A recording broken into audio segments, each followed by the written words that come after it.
marcadores trofoblásticos tempranos en la preeclampsia, yo creo que se quedaron igual que yo. ¿Qué es esto?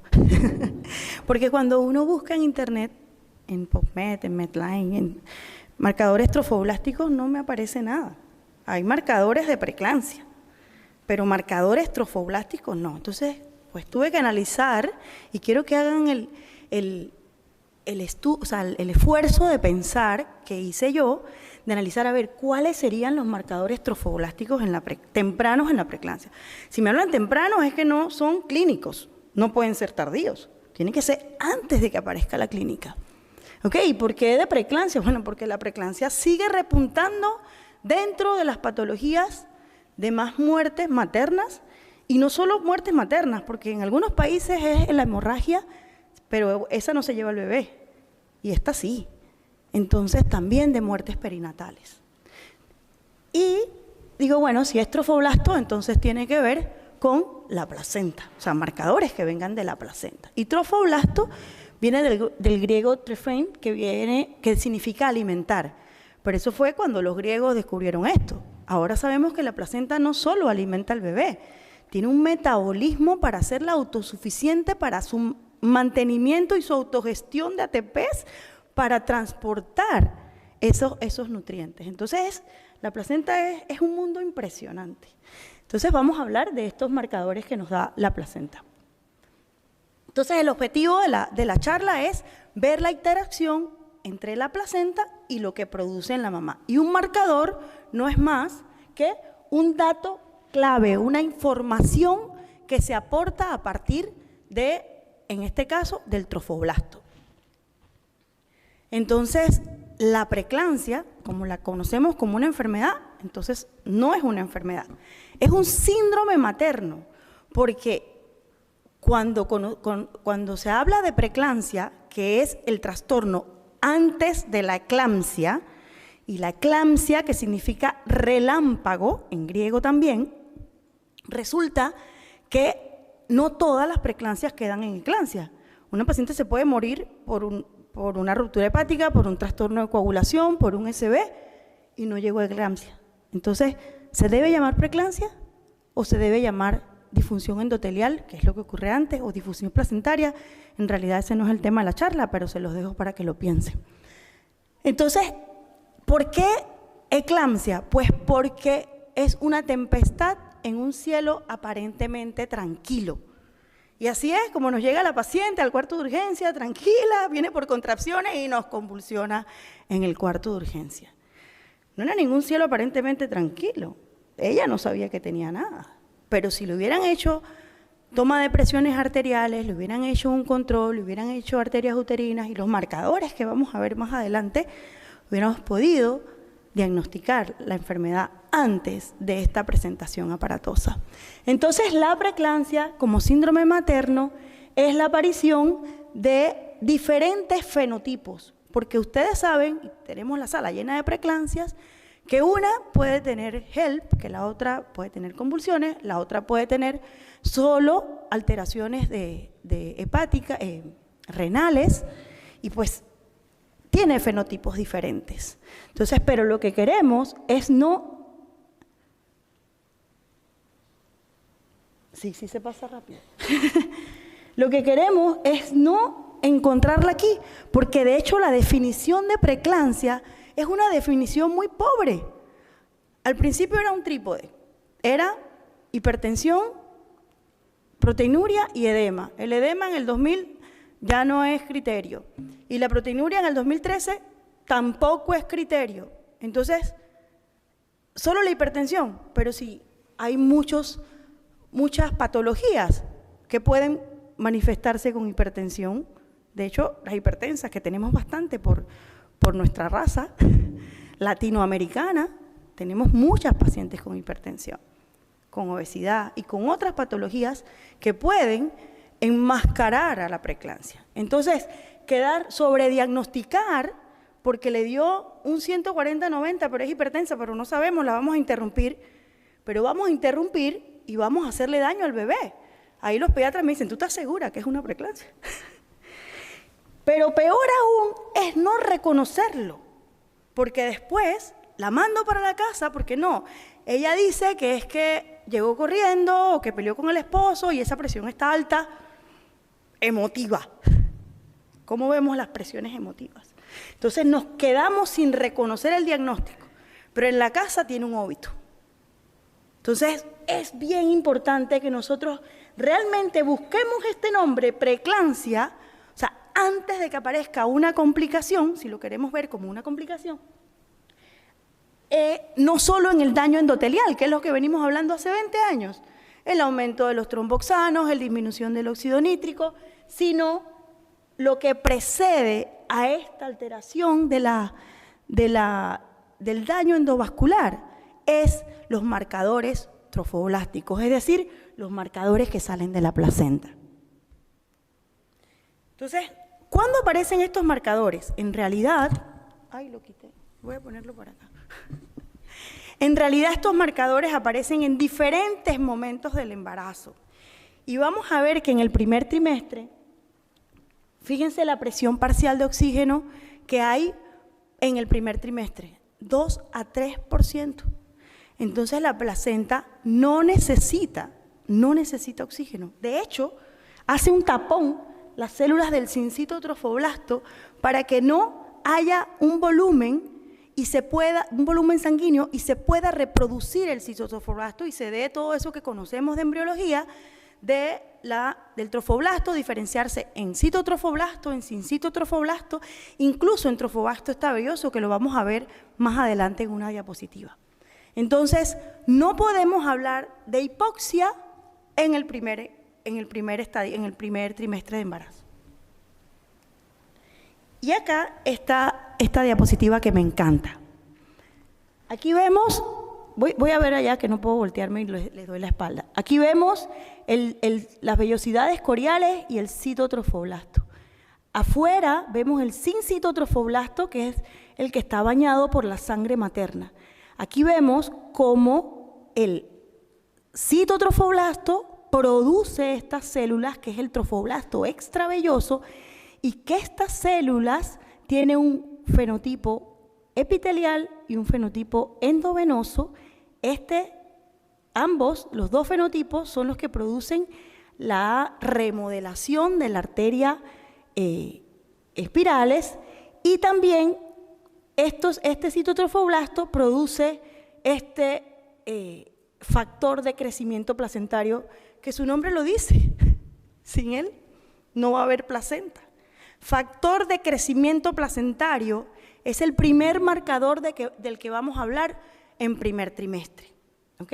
Entonces, ¿qué hace el factor de crecimiento placentario? El factor de crecimiento placentario estimula a las células asesinas y a los macrófagos y a los monocitos de la decidua materna para que estos, a su vez, liberen todos los factores de la angiogénesis, o sea, los factores de crecimiento endotelial vascular, y se produzca no solo la mitosis que había en la primera etapa, sino que a partir de los primeros vasos se generen más vasos. O sea, no puede haber formación de órganos si no hay flujo sanguíneo hacia esos órganos.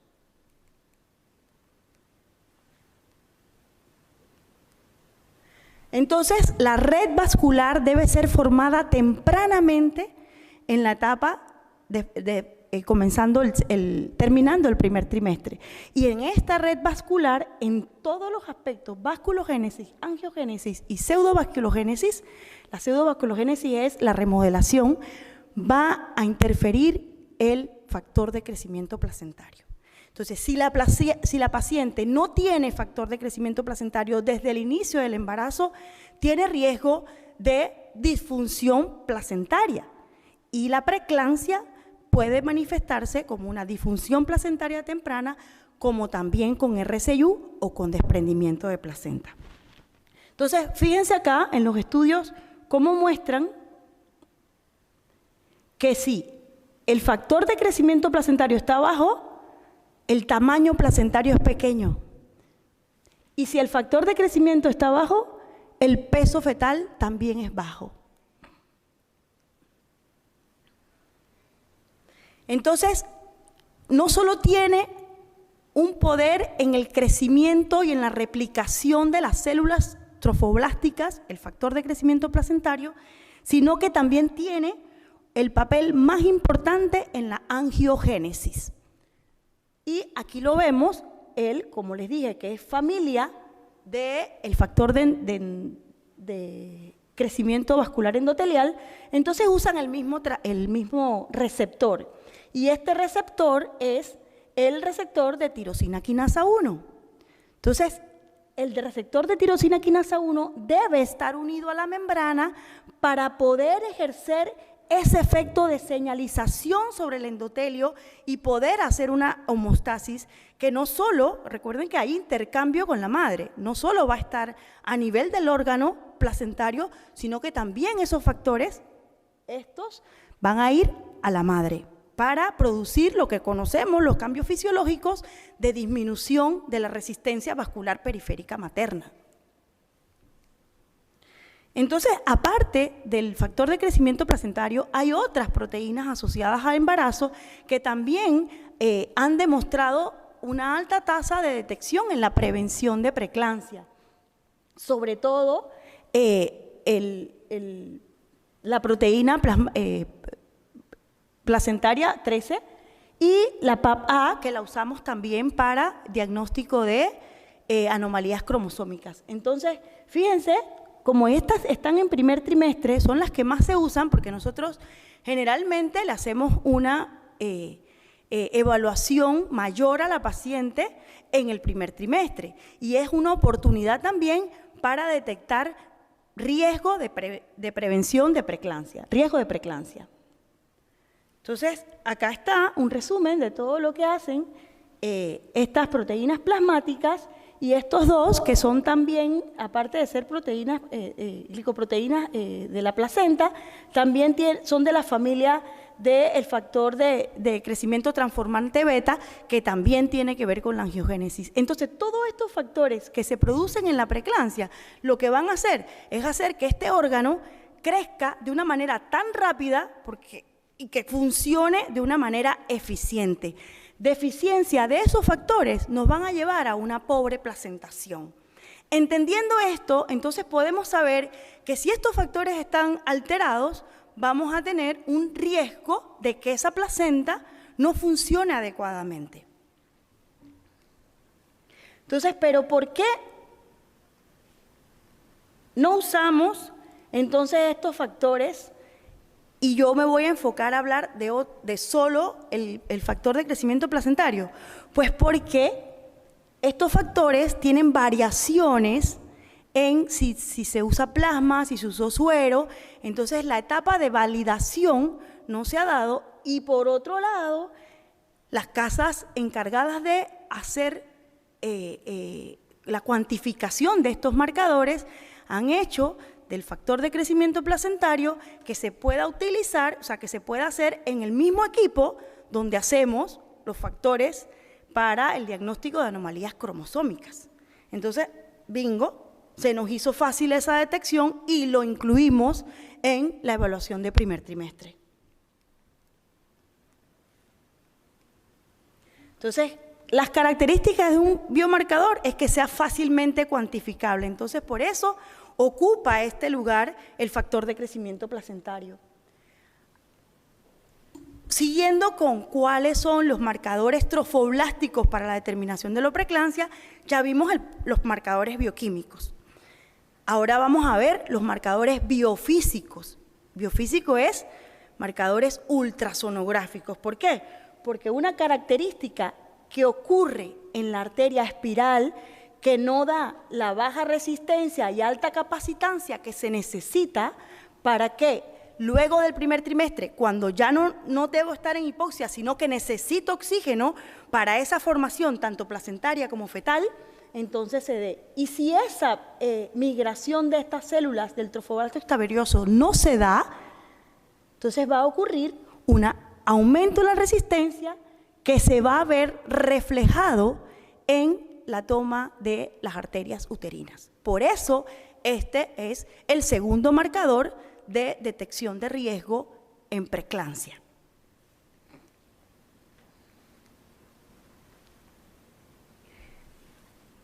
Pero como todo debe estar estandarizado, y es muy fácil ahora buscar en internet porque todo están las guías en español de la Sociedad Internacional de Ginecología, de Ultrasonido en Ginecología Obstetricia, que dice cómo debemos realizar esta estandarización. Y para poder decir que lo vamos a usar como marcador, tenemos que cumplir con la estandarización dada por la ISO.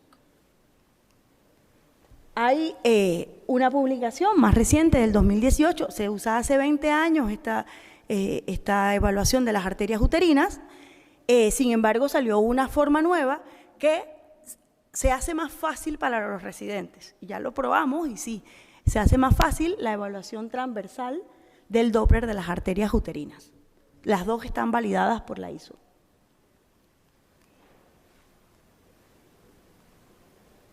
No me cambia. Entonces, en resumen, vimos los factores bioquímicos, los factores biofísicos y ahora, ¿por qué no? Yo también me dije, pero los factores epidemiológicos también tienen una relación con la placenta. ¿Por qué? Bueno, no todos. La paciente que tuvo una preeclampsia previa tuvo contacto con la placenta y si tuvo preeclampsia fue porque tuvo una reacción adversa a esa placentación. Entonces ella ya tiene riesgo. Y entonces no solo tiene riesgo con los antecedentes, sino que tiene riesgo con su futuro y eso tiene que ver con enfermedades cardiovasculares que vamos a ver más adelante. Entonces vemos que el marcador trofoblástico, la preeclampsia previa, tiene un riesgo relativo de 8.4 veces más de riesgo para preeclampsia. Y mientras más temprano se presentó, fíjense, hasta un 50% de riesgo en su embarazo siguiente. Y eso lo tienen que saber todas las pacientes que estén hospitalizadas y que les haya dado preeclampsia para que tempranamente vayan a cuidar su segundo embarazo. Entonces, los factores por separado, sí es cierto, mejoran la capacidad de la tasa de detección. 40% es lo que tendríamos solo si tenemos los antecedentes. Ok, usted tiene 40% de probabilidades de tener preeclampsia, pero yo le puedo decir que si le tomo la presión arterial, tiene 10 más, tiene 50%. Y si le tomo las arterias uterinas, tiene 10 más, tiene 61%. Y mientras más marcadores yo vaya usando, y si le tomo el factor de crecimiento placentario, tiene 10 más. Entonces, aquí es donde interfiere y tiene importancia el teorema de Bayes, que mientras más marcadores utilicemos, más cerca estamos de la detección de riesgo de preeclampsia. Entonces, ¿para qué queremos saber si ella tiene riesgo de preeclampsia o no? Pues para usar lo que se demostró en el estudio ASPRE. El estudio ASPRE contundentemente dice que disminuye el riesgo de preeclampsia si damos aspirina a dosis entre 100 y 150, dependiendo del peso materno, antes de la semana 16. Entonces, esta patología, que es la de principal riesgo de muerte materno y perinatal, podemos prevenirla. Es nuestra obligación hacer esta intervención con el que tengamos, con los factores de riesgo que podamos tener, pero que lo hagamos.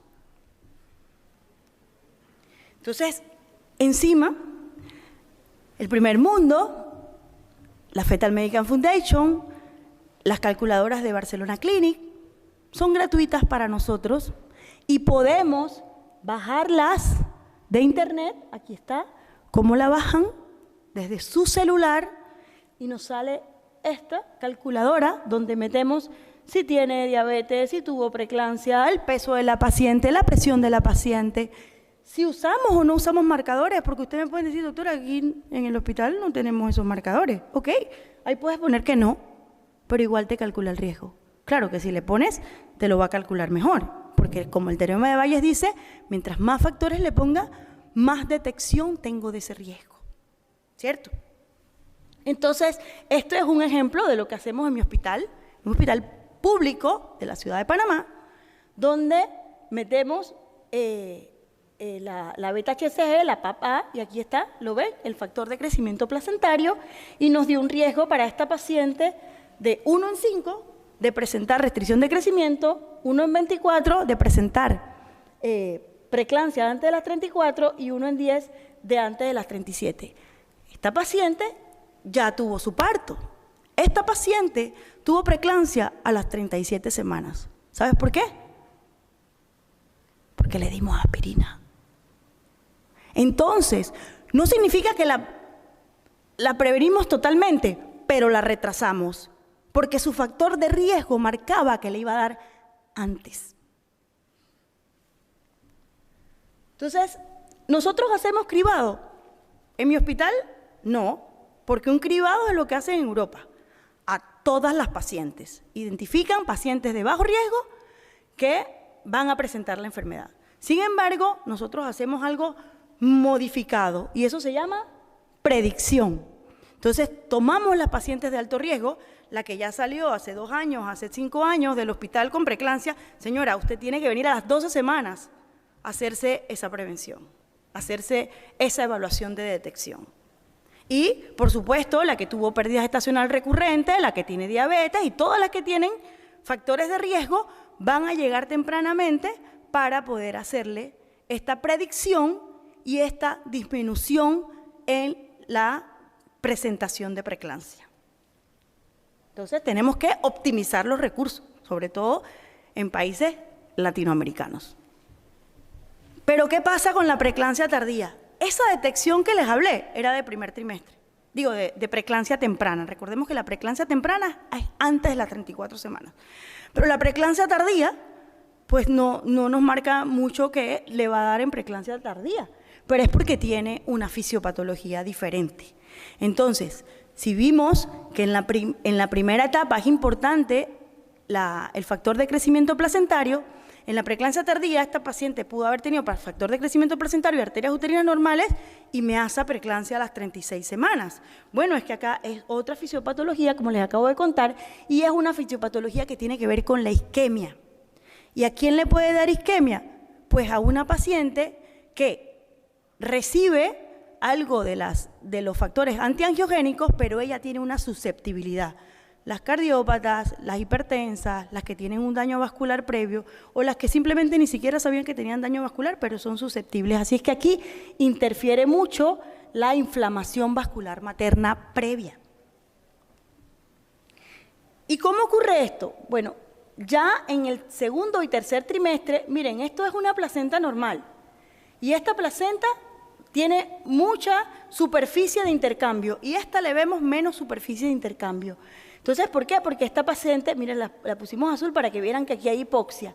Y justo aquí, en el intercambio de la membrana se engruesa y se produce algo que se llama nudos sincitiales. Esos nudos sincitiales es donde se da la expresión del factor de tirosina quinasa soluble. Y ahora vamos a ver cómo se produce. Como les dije, la placenta tiene una regulación, un metabolismo. Y esa desregulación que se produce en la placenta severa llega a disminución de la glicólisis y aumentar las sustancias reactivas de oxígeno, que son lo que nosotros conocemos como radicales libres, nos mata a todos al final. Y la placenta disminuye su producción de ATP, ya no puede y ocurre una apoptosis. Y si la placenta muere, hasta ahí llegó el embarazo, no hay más. Pero ya ha producido todos esos cambios a nivel materno. Entonces aquí está la parte de la regulación de la transcripción de los factores inductibles de hipoxia. La hipoxia o los factores reactantes de oxígeno secundarios al metabolismo placentario van a producir una desviación de estos factores que deben irse por degradación de proteasoma y eliminarse. Se va hacia el núcleo de la célula y fíjese a dónde se va, a donde se producen los genes del factor tirosina quinasa de membrana. Recordemos que lo normal es el factor de tirosina quinasa de membrana para producir la angiogénesis. Pero resulta que hay una acción proteolítica y se corta. Y fíjense aquí qué es lo que pasa. El factor que está unido a la membrana se convierte en soluble. Y ese es el que conocemos como el factor antiangiogénico producido por la placenta, el SFLT1. Entonces acá está, pues el que tiene el papel más importante en la parte antiangiogénica es un correceptor, y aquí está como vemos que se pega al factor de crecimiento placentario, y entonces ¿qué va a hacer? Va a producir una desregulación, una alteración de la parte endotelial, la parte vascular. Inhibe la señalización vascular, pero tiene una característica muy, muy importante. Se eleva 4 a 5 semanas antes de la presentación clínica de la preeclampsia. También vamos a hablar un poquito sobre la endoglina soluble, que no es la que más aparece en los estudios, pero si a ustedes le dan reactivos de endoglina, pues úsenlo, porque de hecho es la que se suma al factor de crecimiento, al tirosina quinasa soluble, y este también, fíjese, era receptor, es receptor de los factores transformantes beta, y este usa los factores reactantes de oxígeno, convirtiendo el colesterol en oxiesteroles, se mete al núcleo de la célula y también por acción protolítica los rompe de la membrana y quedan solubles para captar también a los factores de crecimiento vascular endotelial.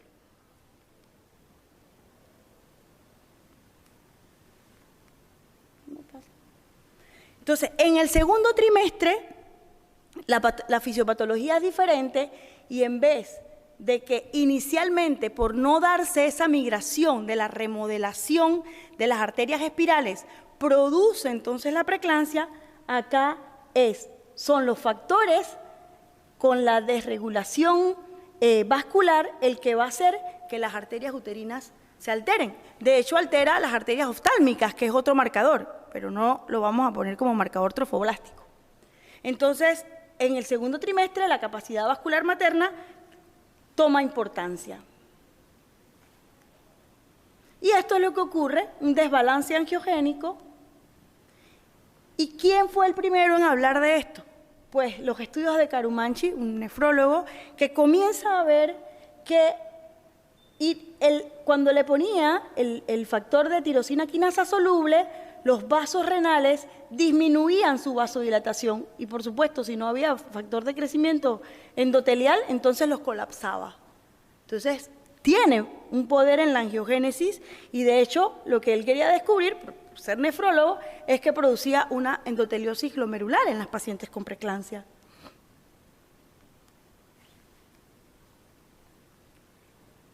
Y pues esta charla, esta diapositiva de los estudios de Levin desde el 2004, miren acá, este es el factor de crecimiento placentario, y comienza desde el inicio ya a marcar si hay diferencia de la paciente preeclántica y la paciente no preeclántica. Tiene su pico máximo a las 29-32 semanas, pero la placenta, como tiene un tiempo de vida, comienza a disminuir, no sigue produciendo crecimiento placentario y angiogénesis. Ella termina, y por eso es que estos marcadores no me sirven al final del embarazo, porque la placenta, el envejecimiento placentario hace que ya no esté produciendo más factor de crecimiento placentario y que de hecho comience a producir receptor de tirosina quinasa soluble. Entonces, acá vemos ya el envejecimiento natural de la placenta, y pues ¿qué relación tirosina quinasa va a estar elevada? De hecho, en la normalidad es 0 la relación.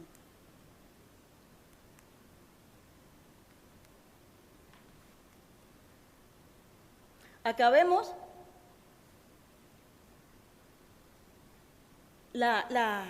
el factor de tirosina quinasa soluble, fíjense, no se eleva antes de las 20 semanas. Entonces no podemos usarlo como marcador antes de las 20 semanas. Podemos usarlo porque ya comienza a haber diferencia y, como les dije, hasta 5 semanas antes de que presente la preeclampsia. Y por supuesto es mayor en las pacientes que tienen preeclampsia clínica.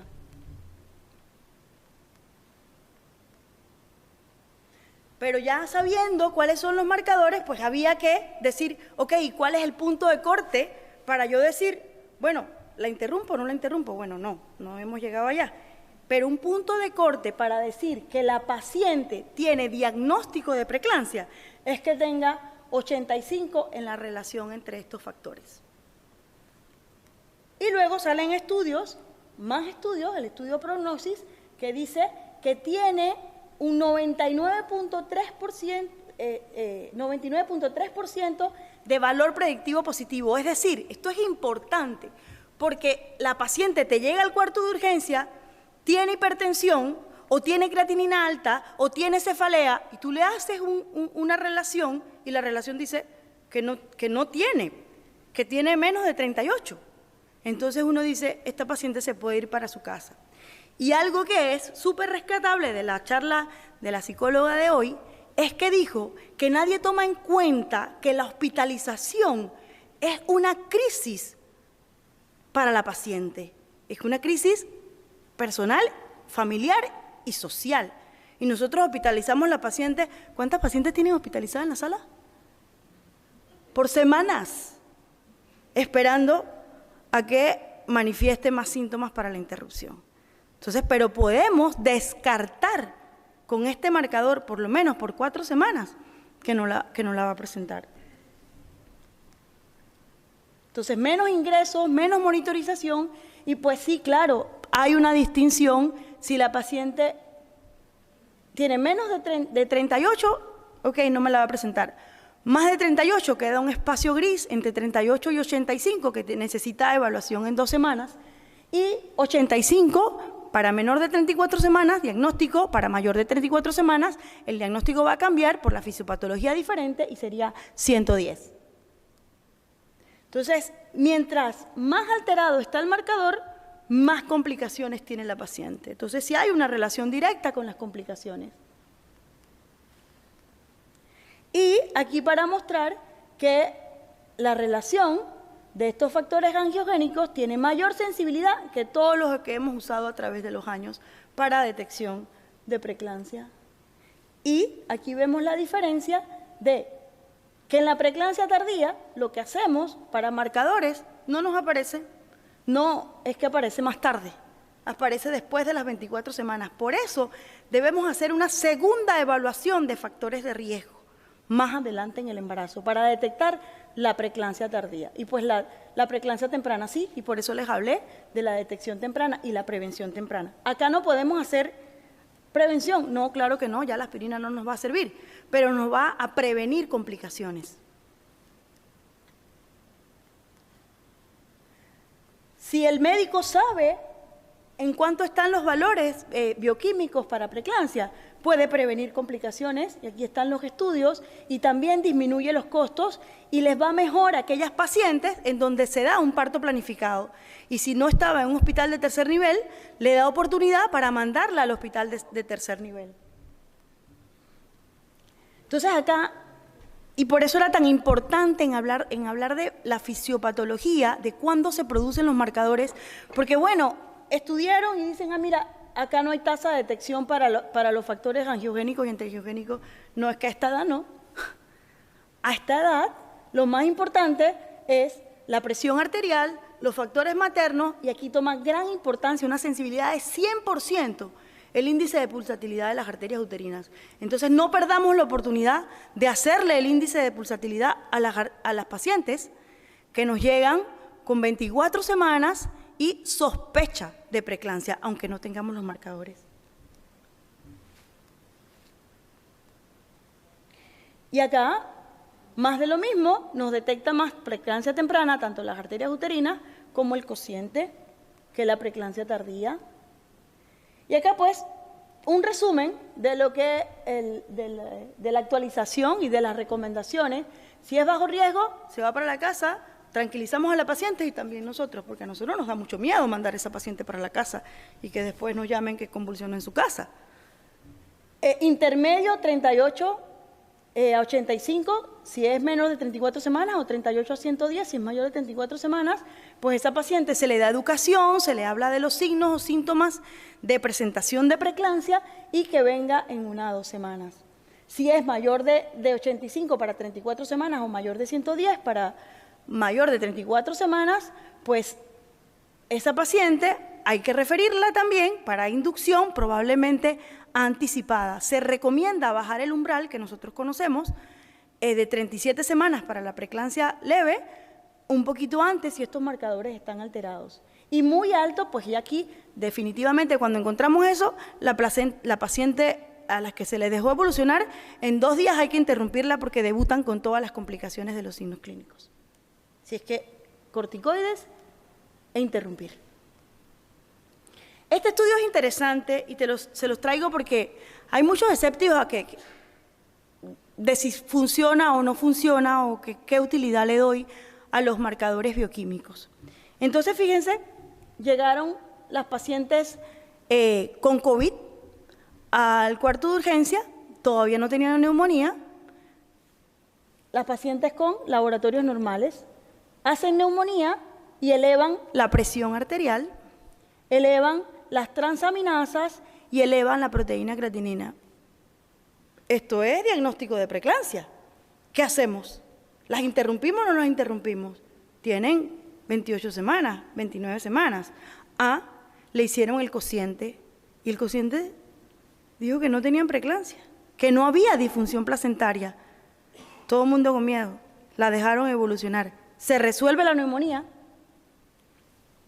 se resuelve el trastorno endovascular que está inflamando el endotelio de la paciente y las pacientes siguieron embarazadas, gracias al factor bioquímico de la relación tirosina quinasa, factor de crecimiento placentario. Entonces les hablaba de que los conceptos que tenemos de si la preeclampsia termina, bueno, aquí vemos cómo el factor de crecimiento placentario está relacionado con cardiopatía periparto, aumenta el grosor del ventrículo derecho. Y acá, fíjense este estudio, un estudio multicéntrico que incluyó a 6.4 millones de mujeres. Asociación con enfermedad coronaria 3 veces más, muerte por enfermedad coronaria más de 10 años, 2 veces más, falla cardíaca, fíjense aquí, entre 1 y 10 años, 8 veces más. Es espeluznante esta cifra. Entonces, ¿se le acaba la preeclampsia a la paciente? En realidad, ¿se le acaba la enfermedad? Es que le viene otra, porque es que ya hay un daño endotelial. Entonces, por eso es tan importante intervenir en la prevención. Acá, otros estudios hechos por ginecólogos obstetras de que la preeclampsia tardía tiene un riesgo casi 4% más veces de complicaciones de riesgo cardiovascular que la preeclampsia temprana, que la preeclampsia tardía tiene 2 veces más riesgo. Tiene también. Entonces, no, porque ya es tarde, tiene menos riesgo. Tiene 2 veces mayor riesgo. Y 6 veces más riesgo de ser hipertensa después de la preeclampsia.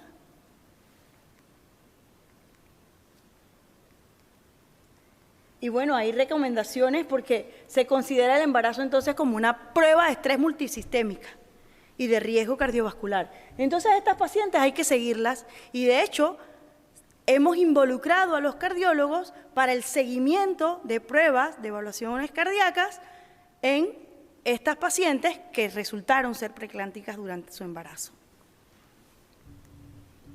Entonces, en resumen, tenemos cribado de primer trimestre con los marcadores trofoblásticos, tanto los bioquímicos como los ultrasonográficos y el factor materno, que en el caso de ser trofoblástico es la preeclampsia previa, y nos da un riesgo que si es mayor de 1 en 100, vamos a utilizar aspirina, y en el segundo trimestre podemos usar la arteria, la medición de la arteria uterina, y si nos sale riesgo, entonces le vamos a dar un seguimiento casi mensual. Si es sospecha de preeclampsia, también, como les dije, en el diagnóstico diferencial nos puede ayudar, y acá los valores que ya les mencioné para el diagnóstico preclínico de preeclampsia. Entonces, los marcadores trofoblásticos son una ventana de oportunidad para detección, prevención, diagnóstico, pronóstico, e incluso de algo que no les he hablado porque no me competía, pero también para nuevas terapias en preeclampsia y en disfunción placentaria. Ante un problema de salud pública, porque ya vieron la cantidad de riesgos cardiovasculares que pueden tener esta paciente y la morbimortalidad asociada tanto materna como fetal, no se justifica el no ofrecer marcadores cuando están indicados considerando el impacto en la morbimortalidad. Y puse de la población porque el bebé restringido también tiene un riesgo de complicaciones en su vida adulta. La prevención de la enfermedad o de sus complicaciones está al alcance de cada uno de nosotros. Es nuestro compromiso liderar e implementar protocolos con marcadores tempranos de preeclampsia. Yo creo que cada uno de nosotros, desde el residente hasta los funcionarios, podemos intervenir y hacer que hagamos prevención si no hay, pero sabemos que tiene mucho riesgo y que la paciente puede pagar, que se lo haga afuera, convencer a las autoridades de la importancia de esto o usar los otros marcadores como los antecedentes o las arterias uterinas. Muchas gracias.